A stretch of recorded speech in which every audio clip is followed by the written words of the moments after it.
Berjumpa lagi bersama Story Recap di sini. Dan di video kali ini kita akan melanjutkan spoiler pembahasan PTTH Season 5 episode 56 part ketiga. Buat kalian yang belum nonton part sebelumnya bisa cek link di kolom komentar. Oke, tanpa banyak bacot lagi langsung saja kita kupas pembahasannya.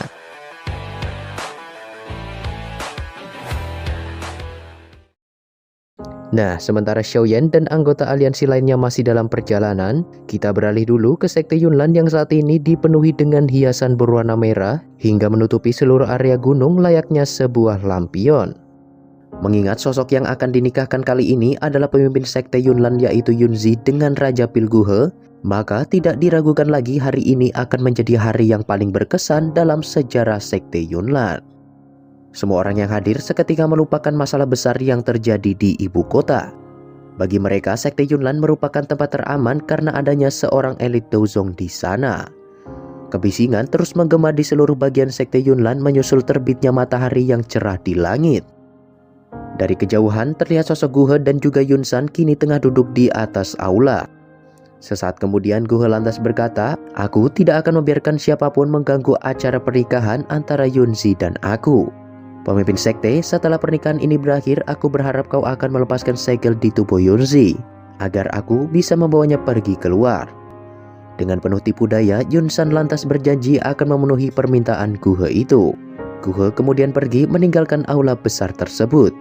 Beberapa saat setelah kepergian Guhe, utusan aula jiwa kembali muncul menemui Yunsan dan berkata, "Guhe memiliki reputasi yang cukup besar di Kekaisaran Jiama.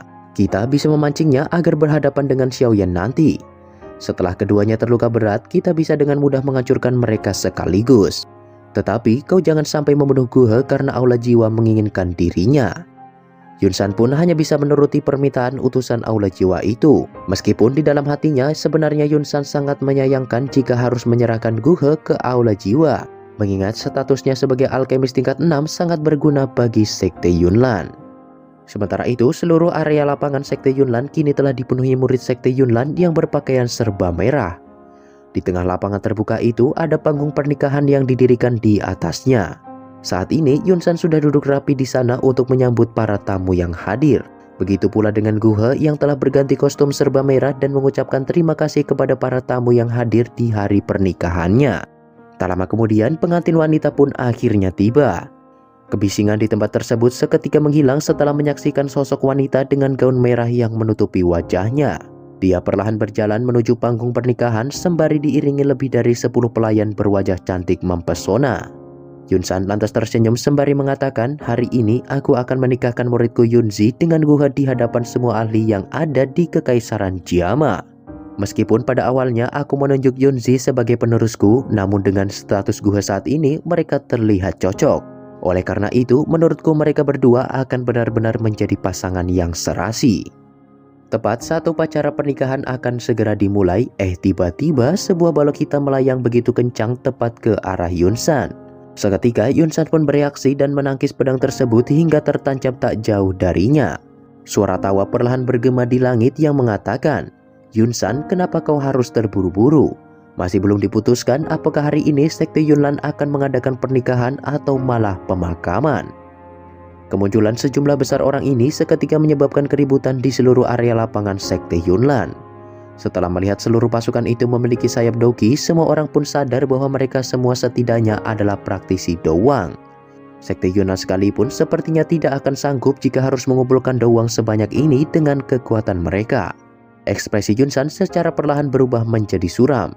Dia lantas mengangkat kepalanya dan menatap ke arah Xiaoyan sembari berkata, "Xiaoyan, kali ini kau tak akan bisa kabur lagi seperti 3 tahun yang lalu." Mendengar nama itu, semua orang yang hadir pun kembali mengungkit masalah yang menimpa klan Miter sebelumnya. Melihat pasukan yang dibawa Xiaoyan kali ini, mereka cukup yakin kalau Sekte Yunlan sepertinya akan mendapatkan masalah besar. Xiaoyan lantas tersenyum dan mengatakan, "Anjing tua Yunsan, hari ini aku akan melenyapkanmu beserta Sekte Yunlan yang kau miliki itu." Mendengar perkataan Xiaoyan itu, ekspresi Yunsan sedikit berubah sembari menatap ke arah Jialo dan juga Fama yang ikut hadir bersama Xiaoyan. Dia lantas berkata, "Tak kusangka kalian benar-benar memihak bocah yang tak tahu luasnya langit dan bumi ini. Sungguh tak terduga bahwa kalian semua akan mengambil tindakan setelah kembalinya bocah itu."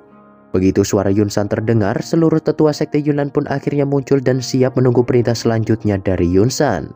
Keributan sekali lagi meletus di area sekte Yunlan. Sepertinya pertempuran besar hari ini tidak dapat lagi dihindari. Tak lama setelah itu, Guha pun berteriak dengan suara tegas sembari mengatakan, "Xiaoyan, hari ini adalah hari pernikahanku. Bukankah kau terlalu sombong hingga berani membuat masalah di sekte Yunlan?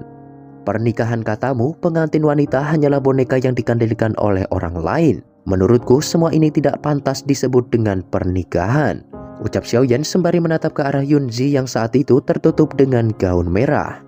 Perlahan, kain yang menutup wajahnya itu pun terbang terbawa angin hingga akhirnya Xiaoyan bisa dengan jelas melihat penampilannya. Guhe lantas memasang ekspresi serius dan berkata, "Xiaoyan, jika kau bersedia pergi sekarang, maka aku akan menganggap seolah-olah tidak ada yang terjadi. Jika kau masih saja keras kepala, maka aku tidak akan menunjukkan belas kasihan sedikit pun." Setelah mengatakan itu, Guhe lantas mengibaskan sepasang sayap doki miliknya dan secara perlahan terbang ke hadapan Xiaoyan. Dia lalu mengatakan, "Hari ini aku ingin melihat seberapa kuat dirimu sebenarnya, pemuda yang katanya paling menonjol dari generasi muda Jiama." Xiaoyan kemudian dengan berani menantang Guhe jika dia bisa mengalahkannya dalam 10 serangan, maka Guhe tidak boleh ikut campur masalah sekte Yunnan lagi. Sebaliknya, jika Xiaoyan gagal, maka dia akan langsung menarik mundur seluruh pasukan yang ada di sana. Semua orang yang hadir pun menganggap Xiaoyan terlalu sombong. Bagaimana tidak, Guhe saat ini adalah seorang elit Do Huang sejati. Melihat perbedaan kekuatan mereka, sepertinya Xiaoyan tidak memiliki kesempatan sedikit pun. Singkat cerita, Guhe pun akhirnya menerima tantangan tersebut. Suasana di langit seketika menjadi tegang setelah tawa geram Guhe terdengar di telinga semua orang. Jialau dan yang lainnya benar-benar panik mendengar janji yang dibuat Xiaoyan itu. Bagaimanapun, jika kali ini Xiaoyan berhasil dikalahkan, maka seluruh fraksi yang hadir harus kembali ke ibu kota. Dan tentu saja sekte Yunnan pasti akan langsung memburu mereka satu persatu. Sebelum pertarungan dimulai, tetua Fama memperingatkan Xiaoyan untuk waspada, dikarenakan Guhe telah berhasil mendapatkan api yang cukup kuat meskipun api itu bukanlah api surgawi. Sementara itu dari arah panggung, Yunzi hanya bisa menatap sosok pemuda berbaju hitam yang ada di langit. Dia jelas telah berubah total sejak 3 tahun yang lalu. Singkat cerita, pertarungan pun akhirnya dimulai. Guhe kemudian mengeluarkan aura doki berwarna ungu yang cukup panas dari tubuhnya. Dia lantas tersenyum marah sembari mengepalkan doki di tangannya hingga membentuk sebuah pedang panjang berwarna ungu. Dalam sekejap, ujung pedang itu pun sudah berada tepat di depan dada Xiaoyan. Beruntung dia dapat menangkis serangan itu dengan mudah berkat bantuan pedang hitam miliknya. Bahkan tangan Guhe sampai bergetar ketika benturan itu terjadi. Melihat ada sedikit celah, Xiaoyan dengan cepat menggerakkan pedang miliknya dan mengarahkannya tepat ke wajah Guhe. Namun serangannya kali ini masih belum berhasil. Setelah mundur beberapa langkah, Guhe kemudian mengalirkan doki ke seluruh tubuhnya dan menggunakan teknik yang bernama Thousand Flame Sword Blast. Seketika doki pedang yang tak terhitung jumlahnya melesat ke arah Xiaoyan tanpa ragu. Tentu saja teknik tersebut bukan hal yang bisa dipatahkan dengan mudah. Karena terlalu berbahaya, Xiaoyan pun mencoba menghindarinya sembari mengamati kelemahan teknik tersebut. Xiaoyan kemudian menghempaskan pedang hitam miliknya hingga mengeluarkan doki yang menyerupai busur panah. Tepat ketika dua serangan itu saling bertabrakan, benturan doki yang dihasilkan benar-benar sangat dahsyat. Ketika Guhe mencoba mengubah arah serangannya, tiba-tiba saja Xiaoyan melakukan hal yang sama. Pada akhirnya, kedua telapak tangan mereka pun saling menekan hingga membuat Xiaoyan dan juga Guhe terpental cukup jauh. Setelah benturan itu, Xiaoyan dapat memastikan kalau kekuatan Guhe dengan bantuan api yang dimilikinya itu setidaknya berada di bintang 5 Do Huang. Tak terasa mereka juga telah bertukar 8 serangan. Dan kini hanya tersisa 2 serangan terakhir sebelum perjanjian itu berakhir. Melihat situasi di pertempuran itu, para tamu yang menonton pun mulai tertawa dan mengatakan kalau semua ucapan Xiaoyan sebelumnya sepertinya hanyalah omong kosong. Mendengar semua percakapan itu, Xiaoyan lantas tersenyum dan mengatakan bahwa aku hanya perlu 2 serangan untuk bisa mengalahkan seorang Do Huang sepertimu. Setelah mengatakan itu, doki di tubuh Xiaoyan seketika melonjak hingga memenuhi seluruh tubuhnya. Kondisi seperti itu memungkinkan Xiaoyan melepaskan serangan yang sangat dahsyat hanya dengan mengangkat tangannya. Ekspresi Guhe seketika berubah begitu merasakan energi doki yang terpancar dari tubuh Xiaoyan. Jika kali ini dia sampai dikalahkan oleh Xiaoyan, maka tidak diragukan lagi akan ada pukulan serius terhadap reputasinya di Jiama. Guhe lantas mengerahkan seluruh kekuatan yang dia miliki dan berniat untuk menahan serangan penuh Xiaoyan. Sementara itu, Yunsan yang masih mengamati pertempuran tersebut dapat merasakan dengan jelas kalau sejatinya Xiaoyan belum menembus tingkat Do Huang. Hal ini membuatnya yakin kalau Guhe akan segera memenangkan pertempuran ini. Seketika Xiaoyan pun menghilang dengan teknik langkah 3000 petir miliknya. Hilangnya Xiaoyan yang secara tiba-tiba itu tentu membuat para ahli yang menonton termasuk Yunsan benar-benar terkejut. Bahkan hampir semua dari mereka tidak bisa merasakan keberadaan Xiaoyan karena saking cepatnya. Guhe kemudian memperluas persepsi spiritualnya agar bisa menemukan Xiaoyan. Namun sayang, Xiaoyan berhasil mencari celah lebih dulu dan muncul di hadapan Guhe secara tiba-tiba. Di situ, Xiaoyan menggunakan jurus auman harimau emas hingga membuat sebagian ahli yang ada di sana kehilangan pendengaran mereka.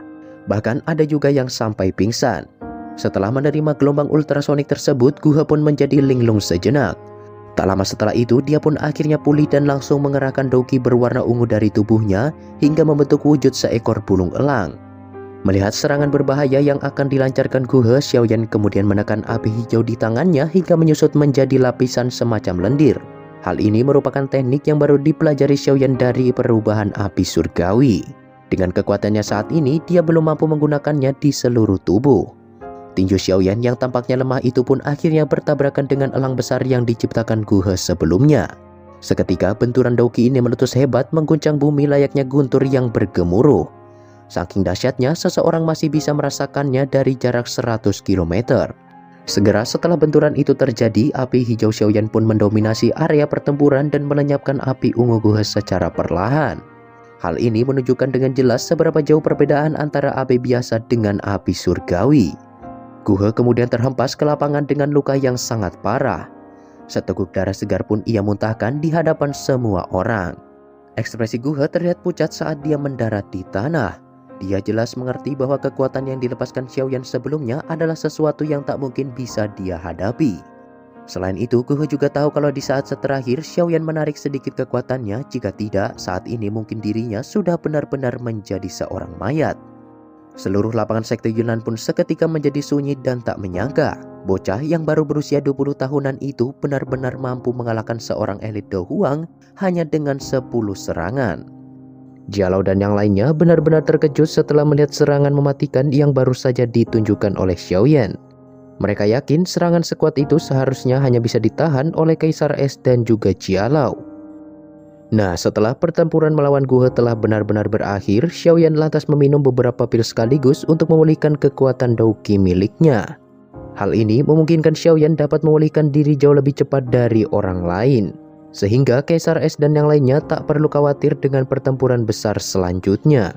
Sesaat kemudian, Kaisar Es lantas menatap jajaran tetua sekte Yunlan dan berkata, "Setelah ini, kita harus memblokir semua tetua sekte Yunlan agar mereka tidak memiliki kesempatan untuk membentuk formasi. Sedangkan masalah Yunsan, kita akan mengikuti rencana Xiaoyan sebelumnya." Mendengar hal itu, Jialau pun sedikit mengangguk dan berkata, "Begitu pertarungan dimulai, aku akan memberikan sinyal. Dengan begitu, 100.000 pasukan yang dipimpin secara langsung oleh Yao Ye akan segera tiba dan menyerang sekte Yunlan secara bersamaan." Di sisi lain, Guhe yang saat ini sudah mulai pulih dari lukanya pun mengangkat sedikit wajahnya dan mengakui kekalahannya di hadapan semua orang. Sesuai dengan perjanjian mereka sebelumnya, maka Guhe tidak akan lagi mencampuri urusan Xiaoyan dengan sekte Yunlan. Setelah itu, Guhe kemudian mengatakan kepada Yunsan agar segera membatalkan pernikahan tersebut, sembari berjalan perlahan meninggalkan area sekte Yunlan. Setelah kepergiannya, para ahli yang dia undang juga ikut pergi dan tak ingin ikut campur lebih jauh lagi terkait masalah yang terjadi di sekte Yunlan. Kejadian itu membuat Yunsan benar-benar merasa telah dipermalukan oleh Xiaoyan. Dia lantas mengatakan, "Xiaoyan, aku harus mengakui bahwa kau memang menjadi lebih kuat selama 3 tahun ini. Namun jika hanya itu yang kau andalkan, maka leluhur ini akan membuatmu tak akan bisa pergi lagi dari tempat ini." Aura Dozong yang terpancar dari tubuh Yunsan benar-benar sangat mendominasi hingga menutup seluruh tempat di sana. Ekspresi Xiaoyan perlahan berubah menjadi serius sembari mengatakan bahwa sepertinya kekuatan Yunsan memang telah meningkat cukup jauh. Tampaknya kali ini benar-benar akan menjadi pertarungan hidup dan mati. Nah, kira-kira seperti itulah spoiler pembahasan BTTH Season 5 episode 56-nya. Jangan lupa cek link di kolom komentar dan tonton part sebelumnya supaya kalian gak bingung dengan jalan ceritanya. Oke, mungkin cukup sekian dari Mimin dan sampai berjumpa lagi di pembahasan selanjutnya. Everything I do so instinctive and so passionate. Every word I move so descriptive like an adjective. I got a vendetta against people who patented being negative when you should be getting after it. I got facts over tracks, this and that, spitting slow, spitting fast. I could roast, I could gas, think I'm okay at last, but I don't know if that can erase all the past.